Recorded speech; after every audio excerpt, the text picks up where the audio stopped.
बिस्मिल्लाहिर्रहमानिर्रहीम, अस्सलाम वालेकुम। मैं हूं शाहिद सकलैन और आप देख रहे हैं मेरा यूट्यूब चैनल। आज 14 फरवरी है, मंगल का दिन है और आज की इस वीडियो में हम बात करेंगे मगवी हज़ारा केस के हवाले से। कल यानी 15 फरवरी को 3 अहम डेवलपमेंट्स होने वाली हैं इस मामले में, वो क्या हैं। और परसों यानी 16 फरवरी को भी एक समात है जिसमें ज़हीर नहीं उसके सहूलतकार या उसका जो सोशल मीडिया विंग है उसके हवाले से डेवलपमेंट है। तो ये 4 तकरीबन मिला के अगले अगर आप सोच लें कि 72 घंटों में जो है वो 4 डेवलपमेंट्स होने वाली हैं। तो मैंने कहा आपके साथ शेयर कर दूं कि होने क्या जा रहा है। कल का दिन अहमियत का हामिल है क्योंकि कल जो है वो ज़हीर की वालिदा नूर बीबी, निकाह खान और जो गवाह है उनके मामला है। और साथ साथ ये अदालत क्या इस केस को सुन भी सकती है या नहीं सुन सकती, इसके ऊपर भी मतलब 3-4 डेवलपमेंट्स हैं। कल बहुत अहमियत का हामिल दिन है, तो एक एक करके मैं जो है आप लोगों को ये डेवलपमेंट्स बता देता हूँ कि इस केस में होने क्या जा रहा है। सबसे पहले नूर बीबी की ज़मानत का केस लगा हुआ है जिसके ऊपर दलाइल है। नूर बीबी ने जो है वो ज़मानत की हुई है, दायर की हुई है और कल जो है इसके ऊपर दलाइल होने हैं दोनों तरफ से। जो नूर बीबी का वकील है ज़ाहिर है वो ये दलाइल देगा कि जी नूर बीबी की ज़मानत होनी चाहिए, और जो अली काज़मी की तरफ से एक वकील पेश होगा वो इसकी मुखालफत करेगा। तो कल जो है या नूर बीबी की ज़मानत कंफर्म हो जाएगी या रिजेक्ट हो जाएगी, या नूर बीबी जो है बाकायदा ज़मानत पे हो जाएंगी या फिर गिरफ़्तार हो जाएंगी और जो है उनकी ज़मानत ख़त्म हो जाएगी। लेकिन मेरा तज्ज़िया है, आप वैसे इसको कल कोर्ट में कुछ भी हो सकता है, कोर्ट अपने उसके मुताबिक कर सकती होती है।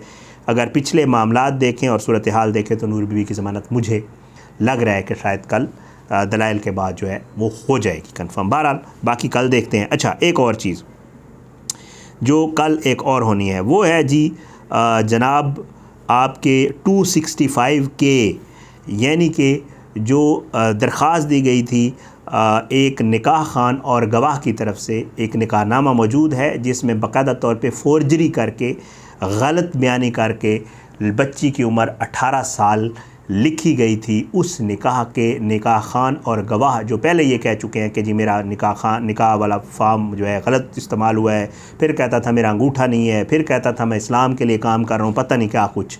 उसने भी 1000 मामलात बदले हैं इस सारे उसके ऊपर। तो वो निकाह खान और एक और गवाह जिसके आप बयानात बारहा सुन चुके हैं कि जी शबीर मुझे ले गया, शबीर जो है मुझे नहीं था पता क्या, फिर इसके बाप ने मेरी नौकरी लगवाई थी, मेरे पे एहसान था, वो वाला गवाह। इन दोनों ने बाकायदा तौर पे बरीयत की दरख्वास्त डाली हुई है कि जी हमारा इस केस में किरदार नहीं बनता, हमने जो कुछ किया वो अपने उसमें ठीक किया, तो इसलिए हमें जो है इस केस से बरी किया जाए। तो कल इसके ऊपर भी फ्रीकैन की तरफ से दलाइल हैं।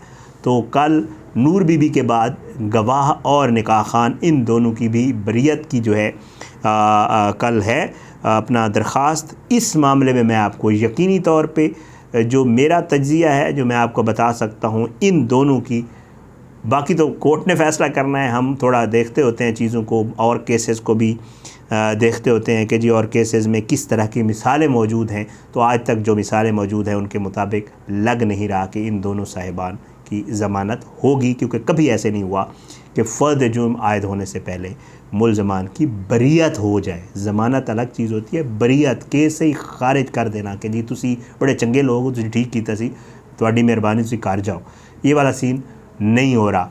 तो इसलिए कल जो है ये वाला मामला भी है। अब इसके ऊपर जो है कल होने हैं दलाइल और दोनों तरफ के फ्रीक्वेंट जो है वो दलाइल देंगे। तो इसके ऊपर भी जो है कल समात है, तो ये भी बहुत अहमियत की हामिल है। तीसरा मामला, जुरिस्डिक्शन चैलेंज की गई थी इनकी तरफ से। मुझे इनकी समझ नहीं आती, जिस जज के बारे में ये कहते हैं कि ये जज फ़र्द जुर्म आयद नहीं कर सकता, ये जज केस नहीं सुन सकता, इसकी जुरिस्डिक्शन ही नहीं है, उसी जज के पास जाते हैं, उससे रिलीफ भी लेते हैं, ज़मानत की दरख्वास्तें भी देते हैं और उसी से बरीयत की भी लेते हैं।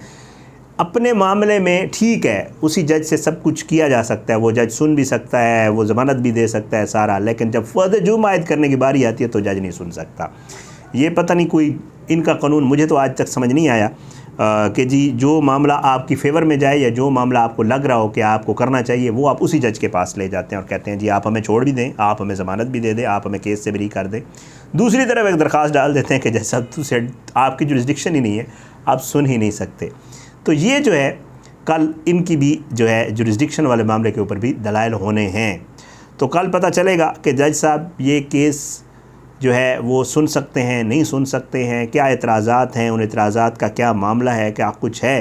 तो इसके ऊपर भी कल जो है वो दलाइल होंगे और जो है वो डिपेंड करता है कि कल इसके ऊपर भी क्या फ़ैसला आता है, नहीं आता है, कोई डेट पड़ती है, जज साहब ये फैसले सुनेंगे नहीं सुनेंगे, ये भी कल जो है इसके ऊपर भी इन्होंने जज साहब को बताना है कि जी आप केस नहीं सुन सकते, और फिर बाद में डिसाइड होना है कि क्या जज साहब केस सुन सकते हैं या वो केस नहीं सुन सकते। तो कल इस चीज़ की भी जो है वो समात है। तो ये 3 चीज़ें जो है ये जो है बहुत ही एक अहमियत की हामिल जो है चीज़ें हैं जो होनी है कल। अच्छा, एक और चीज़ वो भी आपको बता देता हूँ। यूट्यूबर्स जो हैं, जो ज़हीर का सोशल मीडिया विंग है, जो बाकायदा बैठ के जो है उसमें सारे यूट्यूबर हैं तकरीबन, कोई किसी पेशे से है, कोई किसी पेशे से है, सारे। तो बहरहाल उनकी जो है 2 चीज़ें थीं। एक उनकी थी जी जनाब अली जो कंटेम्प्ट फ़ाइल की गई थी, सिविल सूट फ़ाइल की गई थी अली काज़मी की तरफ से, और उसका जो है गैर मुअज्जला मुद्दत के लिए वो हो गई थी मुलतवी। तो उसके ऊपर जो मेरी इत्तलात हैं वो अर्जेंसी के लिए एफ़िडेविट करवा लिया गया है। ये शफ़ी सदीकी साहब की कोर्ट में है और उम्मीद यही है कि वो एफ़िडेविट जमा करवा के उसकी अर्जेंसी की रिक्वेस्ट की जाएगी कि जी इनको बुलाया जाए और इनके केस को आगे चलाया जाए। ये है सहूलतकारों के ऊपर। और दूसरा मामला सहूलतकारों का जो है वो भी है जुडिशल कंटेम्प्ट वाला। ये इकबाल कल्होड़ो साहब की अदालत में है, जिसमें बाकायदा तौर पर तौहीन अदालत वाला मामला जो चल रहा है उसके हवाले से, उसकी भी जो है मुझे पता चला है कि जी उसके भी नोटिस जो है वो अरसाल हो गए हैं बाकायदा तौर पे, और जो इनके पते थे और जो कुछ था इसके ऊपर नोटिस हो गए हुए हैं। और इसकी भी जो तारीख़ है वो परसों है, यानी 16 तारीख़ को है। तो 16 तारीख़ को भी जो है वो हेयरिंग है, तो उसमें भी देखते हैं कौन कौन आता है कौन नहीं आता है। तो ये जो 2 दिन हैं, यानी कल का और परसों का जो दिन है, ये इस केस को लेकर जो अदालती कार्रवाइयाँ होनी हैं इस मामले के ऊपर वो कुछ यूँ हैं। अब देखते हैं कि इन मामलात के ऊपर कल और परसों में क्या कुछ होता है। बहरहाल कोशिश यही थी कि जो चीज़ें जो है सामने आएँ वो आपके साथ ज़रूर शेयर करें।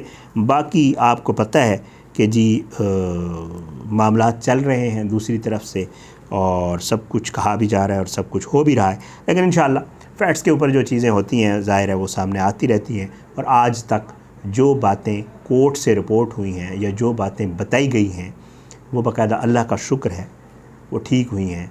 और जो बातें कही गई हैं इनकी तरफ से कि ज़हीर बाहर आ जाएगा, ज़हीर गिरफ़्तार नहीं होगा, FIR ख़त्म हो जाएगी, चालान C क्लास हो जाएगा, बच्ची बाप के ख़िलाफ़ बयान देगी, ये होगा वो होगा, वो सारी गलत साबित हुई हैं।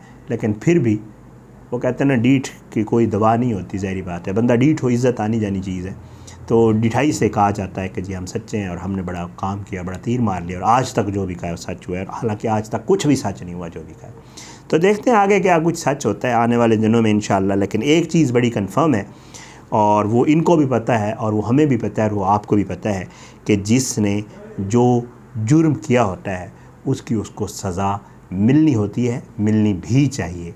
चाहे वो मरकज़ी मुल्ज़िम हो, चाहे वो उसके साथ के लोग हों, चाहे वो इनकी सूरत में सहूलतकार हों जो बैठ के बाकायदा तौर पे पहले सहूलतकारी करते रहे और आज बैठ के कहते हैं कि हमने तो कभी किसी चाइल्ड मैरिज को प्रमोट ही नहीं किया, हमने तो नहीं कहा कि ये बाकायदा तौर पे अब ऑन रिकॉर्ड कहा जाता है। लेकिन ज़ाहिर है जो चीज़ें रिकॉर्ड पे आ जाती हैं वो तो रिकॉर्ड का हिस्सा होती हैं और वो अदालतों में भी पेश कर दी गई हैं। तो देखते हैं इंशाअल्लाह आने वाले दिनों में। आपको याद होगा हमारी भी लिस्टें इन्होंने तैयार करवाई थी कि जी लिस्टें हैं और इतने बंदे हैं और इनके ख़िलाफ़ ये होने जा रहा है और वो होने जा रहा है। क्या कुछ होता है, कोई मसला नहीं है, खैर है, अल्लाह बेहतर करेगा। बहरहाल इंशाअल्लाह इस हवाले से और मज़ीद भी केसेस के हवाले से जितने भी डेवलपमेंट्स होंगी कोशिश होगी कि वो आपके साथ इंशाअल्लाह उसी तरह शेयर की जाएँ। और हमें अपनी दुआ में याद रखा करें। अल्लाह पाकिस्तान कामयाब नासिर हो, इसके ख़िलाफ़ साजिश करने वालों को नेस्त नाबूद करे। अल्लाह ज़ालिमों को इबरत का निशान बनाए, मज़लूमों को इंसाफ मिले। इंशाअल्लाह अगली वीडियो में मुलाकात होगी। हाँ, एक चीज़ ज़रूर, वो ये कि आपने अगर आप तक मेरा यूट्यूब चैनल सब्सक्राइब नहीं किया तो काइंडली इसे सब्सक्राइब करें और बेल आइकन को क्लिक करें, वीडियोस को लाइक किया करें, शेयर किया करें और फ़ीडबैक ज़रूर दिया करें, क्योंकि आपका फ़ीडबैक हमारे लिए बहुत ज़्यादा मैटर करता है। इजाज़त दें, इंशाअल्लाह अगली वीडियो में मुलाकात होगी। पाकिस्तान जिंदाबाद। अल्लाह हाफ़िज़।